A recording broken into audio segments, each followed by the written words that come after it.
Hello guys, আমার আরেকটি ব্লগে তোমাদের স্বাগতম। সেদিন আমি সকাল সকাল রেডি হয়ে বেরিয়ে পড়েছিলাম কালীঘাট মন্দিরে পুজো দেওয়ার জন্য। আর জানো তো, আমি এই কালীঘাট মন্দিরে পুজো দেওয়ার জন্য প্রথমবারই এলাম। এর আগে কখনো আমার আশা হয়ে ওঠেনি। প্রথমেই মেট্রোয় করে কালীঘাট মেট্রো স্টেশনে চলে এসেছিলাম, তারপরে স্কাই ওয়াক করে চলে গেছিলাম মন্দিরের সামনে। আর যেহেতু এই মন্দিরে অনেকগুলো গেট, অনেকগুলো লাইন থাকে, ভিআইপি লাইন থাকে, তাই আমরা ঠিক করেছিলাম 2 নম্বর গেট দিয়ে ঢুকবো। আর শুনেছিলাম নাকি 2 নম্বর গেট দিয়ে ঢুকলে আর গর্ভগৃহের মধ্যে দিয়ে ঢুকে ঠাকুর দর্শন করা যায়, তাই আমরা ওইভাবেই গিয়েছিলাম। তবে আমি ভুলও হতে পারি, আমরা আগেই ফল মেলা কিনে নিয়েছিলাম পুজো দেওয়ার জন্য। আর তোমরা স্কাই ওয়াক থেকে নেবেই দুধারে প্রচুর দোকান পাবে পুজোর সামগ্রী, জিনিসপত্র, ফুল মালা সবকিছু কেনার জন্য। আমরা যেহেতু ফুল মালা ফল আগে থেকেই কিনে নিয়েছিলাম, শুধু প্যারা কিনেছিলাম। আর তোমরা বিভিন্ন রকমের ডালাও পেয়ে যাবে, 50 টাকা, 100 টাকা, 200 টাকা, যেই যেমন কিনবে।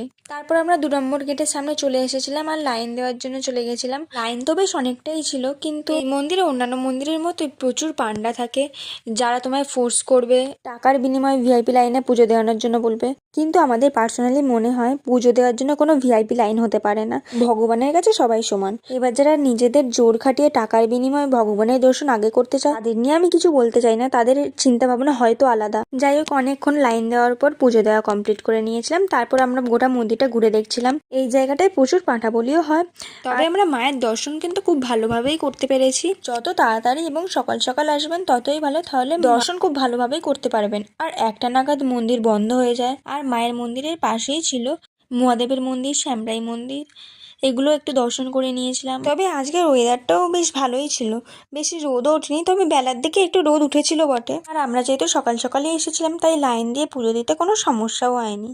তারপর সবকিছু ঘোরা হয়ে যাওয়ার পর এখানে দাঁড়িয়ে একটু ফটো তুলে নিয়ে স্কাই ওয়াক করে মেট্রোর দিকে চলে যাচ্ছিলাম। তারপর খিদেও পেয়ে গিয়েছিল অনেক। তারপর এখানে একটু ঢঙের ভিডিও বানাচ্ছিলাম। আমার ভাই সব সময় বদমাইশি করে। তোমরা চাইলে স্কাই ওয়াক স্কিপও করতে পারো, নিজে দিয়েও যেতে পারো, অথবা অটোও থাকে ওখানে, সেইভাবেও আসতে পারো। আমরা স্কাই ওয়াকে করেই চলে এসেছিলাম। তারপরে মেট্রোয় করে বাড়ির পথে রওনা দিয়ে দিয়েছিলাম। যাই হোক, ব্লগটার মতো এটুকুই। ভালো লাগলে লাইক, কমেন্ট অ্যান্ড শেয়ার করতে ভুলো না।